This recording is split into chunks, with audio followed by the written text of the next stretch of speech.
बिस्मिल्लाहिर्रहमानिर्रहीम। अस्सलाम वालेकुम। आपका दोस्त सलमान हैदर। दुआ है परवरदिगार से कि उसने आपको और आपके अहले खाना को अपनी हिफ्ज़ो अमान में रखा हुआ। जिस तरह खान साहब के ऊपर सख्ती बढ़ती जा रही है, उनको जिंदान किया जा रहा है उनकी आज़ादी को, और मज़ीद उनको दबाव और प्रेशर में लाया जा रहा है, तो खान साहब के इंकशाफात का लेवल भी नेक्स्ट स्टेप पर चला गया है, बहुत अहम तरीन, जिसमें रॉकेट लॉन्चर तक चल गए।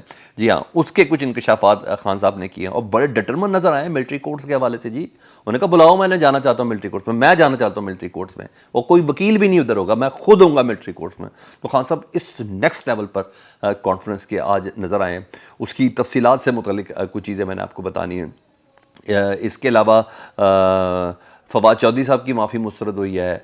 पीटीआई की ख़वातीन के ऊपर एक नया मामला शुरू हो चुका हुआ है। वो जो कैद हैं, यास्मीन, राशिद साहिबा, खतीजा शाह और ये दीगर लोग, उनकी कुछ तफसीलात सामने आई हैं। वो जो हमने कल दोपहर को खबर दी थी कि उस हाई ऑप्स मीटिंग के अंदर वो जो कमेटी बनाई गई थी 9 मई के हवाले से, जिसमें हसास इदारों के लोग भी शामिल थे, फ़ौज के लोग भी शामिल थे, हुकूमत के तो थे ही थे, उनका तो बनता ही बनता है कि इमरान खान साहब को किस तरीके से कॉम्प्रेस या दबाव में डालना है, या किस तरीके से लेवल प्लेइंग फील्ड बना के रखनी है।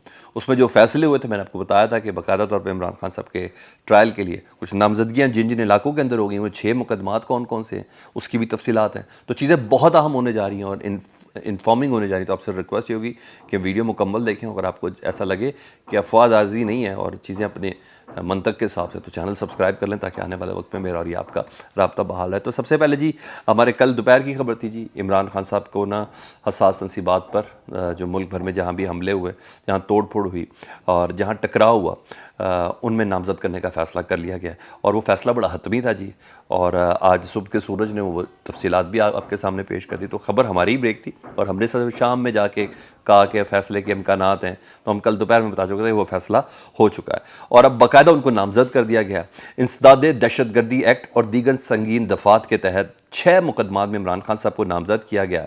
फैसलाबाद में ISI का दफ्तर पर हमला, इमरान खान साहब के ऊपर वो इल्ज़ाम लग गया जी, हालांकि इमरान खान साहब नैब की कस्टडी में थे।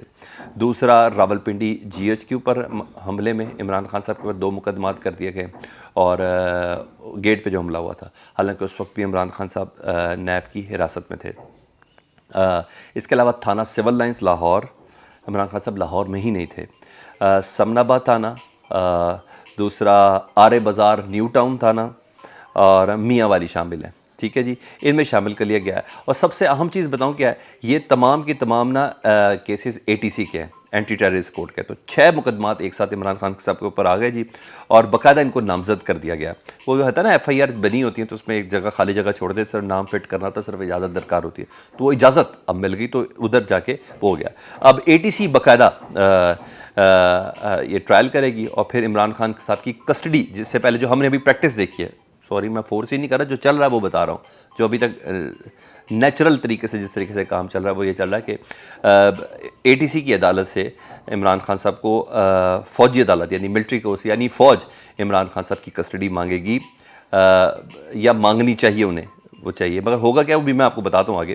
तो मगर मुझे लगता है कि इमरान खान साहब का केस मिलिट्री कोर्ट्स में नहीं चलेगा, उनका केस ATC के अंदर ही उनका ट्रायल होगा। इसकी वजह बड़ी लॉजिकली है, क्योंकि मिलिट्री कोर्ट्स में चीज़ें इसलिए नहीं चल सकती क्योंकि बहुत हद तक चीज़ें, ये जो ट्रायल कोर्ट्स हैं, ये ATC हैं, ये इनके अंदर मैनेज हो सकती हैं, और जो यहाँ जिस तरीके से मैनेज होती है वहाँ मिलिट्री कोर्ट्स में मैनेज नहीं हो सकती। मैनेज से मुराद ये है कि वज़न बढ़ाया ना सर, और तबाही बढ़ी है उसके बाद वो पूरे इदारे के साथ। अब आपको भुट्टो वाली एपिसोड याद है, जुल्फ़िकार अली भुट्टो ज़िया-उल-हक वाली एपिसोड याद है। फिर ये वज़न ही कोई छोटा है कि पाकिस्तान के साबिक वज़ीर-ए-आज़म और सबसे बड़ी सियासी पॉलिटिकल पार्टी के वज़ीर-ए-आज़म का मिलिट्री कोर्ट्स के अंदर ट्रायल हो रहा है। ये वज़न तारीख़ ने लिखना है ना, तो वो सब है। तो मेरा ख्याल है जो भी कुछ होगा ना वो मैनेज किया जाएगा ATC के अंदर ही, वहाँ चीज़ें ज़्यादा आसान होगी। फ़ौजी अदालत में ट्रायल से तारीख़ को कोई अच्छा सबक नहीं मिलेगा, तारीख़ के लिए कुछ अच्छे अल्फाज नहीं मिलेंगे, और ये सब जानते हैं।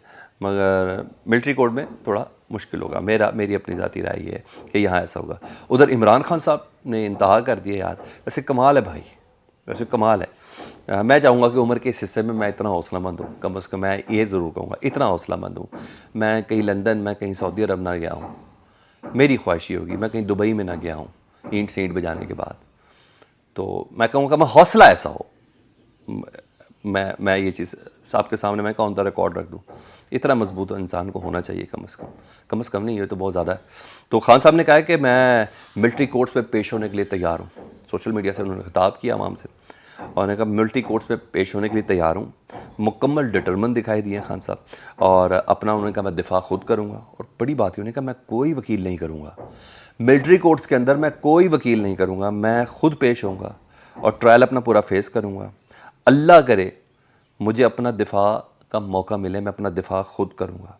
ठीक है जी, और ये बड़ा ऐलान है, बड़ा ऐलान है कि मुझे किसी वकील की भी ज़रूरत नहीं, इस हद तक मजबूत है अपने केस के हवाले से, मगर कोई उसके लिए केस का आगाज़ तो करें। तो हाँ सब इतने कॉन्फिडेंट है कि मेरे साथ हुआ क्या है। उन्होंने कहा मैं बताऊँगा कि किस तरह मुझे मारने की कोशिशें की गई, और उन्होंने कहा दावा किया कि 3 नवंबर वज़ीराबाद वाले हमले से पहले भी मुझे मारने की कोशिश की गई थी, और बताया उन्होंने कहा DI खान में ना सैलाब रिलीफ के बाद जब हम वापस आ रहे थे डेरा इस्माइल खान में, तो वहाँ मेरे हेलीकॉप्टर में पेट्रोल मिक्स किया गया था, और पहाड़ी इलाका था, मैं लैंड भी कहीं नहीं कर सकता था, यानी सीधा क्रैशिंग होनी थी बकौल इमरान खान साहब के।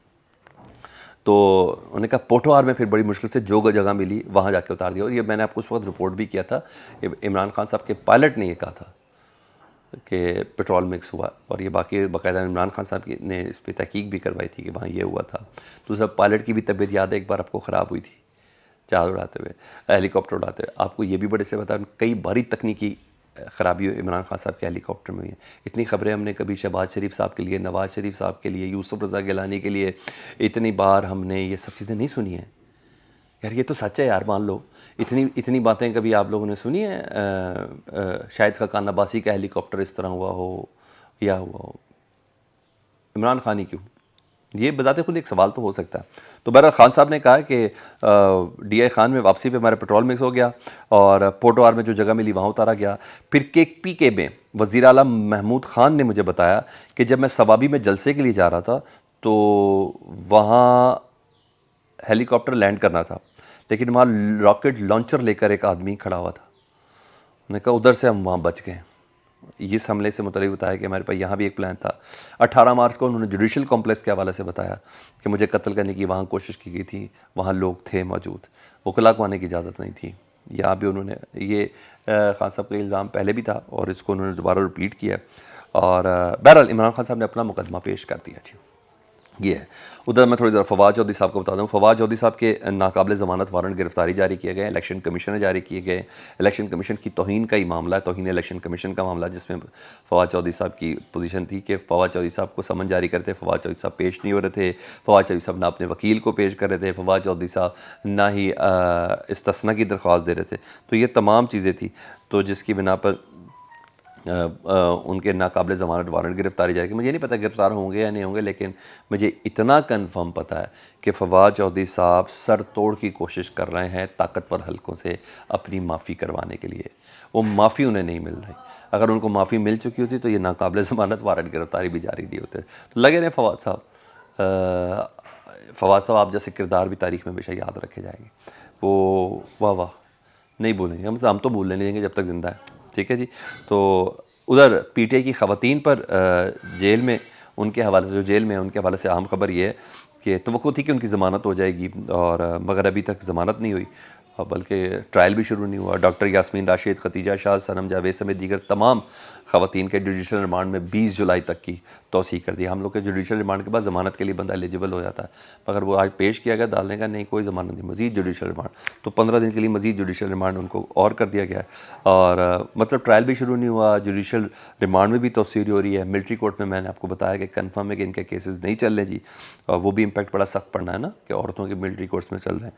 तो लग रहा है ATC में ही उनको लेके जा रहे हैं, और ATC में उनका केस चलेगा, लेकिन अभी सबक सिखाना है, और ज़रा कुछ सबक सिखाना है। और दूसरी ख़बर इमरान खान साहब के हवाले से है, वो जो एक केस नहीं था इद्दत में निकाह का केस, जो ट्रायल कोर्ट ने उड़ा के रख दिया था, उन्होंने कहा काबिल समाअत ही नहीं है, चलो भागो यहाँ से, कोई ऐसी चीज़ थी।